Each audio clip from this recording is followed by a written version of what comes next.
মন চাক বা না চাক খেতে যেহেতু হবে, রান্না বান্না করতেই হবে। তো আজকে রান্না করেছিলাম ডাল ভুনা, মলা মাছের শুটকি আর হচ্ছে বিফ শুটকি, গরু মাংসের শুটকিটা, যেটা হচ্ছে আমরা ছোট ছোট করে গরু কেটে সেটা হচ্ছে ভালো করে শুকিয়ে নিই রোদে, তারপর ওইটাকে প্রেশার কুকারে হচ্ছে সিদ্ধ করে রান্না করি। পাটায় ছেঁচে নিতে হবে সিদ্ধ করে অবশ্যই। তো এইখানে আমি শুটকি রান্না করছি, ডাল রান্না করে ফেলেছি, ডাল ভুনা করেছিলাম আসলে। শুটকিটা হচ্ছে এমনিতেই হচ্ছে তেল ছাড়া একটু ভেজে নিলে গন্ধটা ভালো হয়, এবং শুটকিতে অবশ্যই হচ্ছে বেশি করে রসুন আর ঝালটা বেশি করে দিতে হয়, তাই হচ্ছে এখানে ভালো পরিমাণে মরিচের গুঁড়াও আমি দিয়ে নিলাম। তো এরপরে হচ্ছে পেঁয়াজ দিয়ে ভালো করে ভেজে ভেজে নিতে হবে।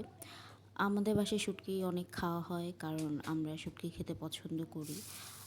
দেখা যায় যে 2 দিন পর পরই হচ্ছে শুটকি রান্না হয়, যে কোনো কিছু দিয়েই।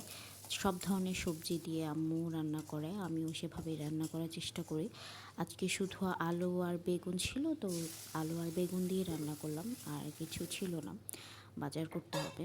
তো এই যে শুটকিটা কষিয়ে নিয়ে হচ্ছে আলুগুলা দিয়ে নিলাম আগে, কারণ বেগুন তো অল্পতেই রান্না হয়ে যায়, তাই আলুটা হচ্ছে আগে একটু ভালো করে কষিয়ে নিতে হয়। এখানে শুটকি মাংসে হচ্ছে আমি ছোট ছোট আলু দিব, মানে ছোট আলু না তো, আলু ছোট ছোট করে কেটে একটু ভেজে নিলাম।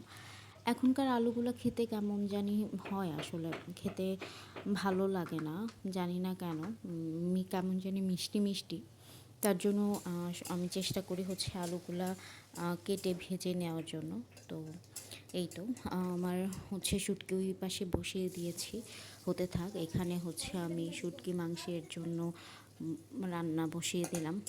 শুটকি মাংসটা অনেক ঝাল দিতে হয়, তার জন্য কয়েকটা শুকনো মরিচও দিয়ে দিলাম, পেঁয়াজ হচ্ছে বেশ খানিকটা পেঁয়াজ দিলাম। এখানে আগে থেকে আমি মশলা করে নিয়েছিলাম, নর্মাল যে মাংসের মশলাগুলো সেগুলোই দিয়েছি, কিন্তু একটু পরিমাণে হচ্ছে বেশি দিতে হয়, কারণ যেহেতু শুটকিতে ঝাল ঝাল রসুন একটু বেশি দিতে হয়, তো সেভাবেই হচ্ছে বসিয়ে দিলাম।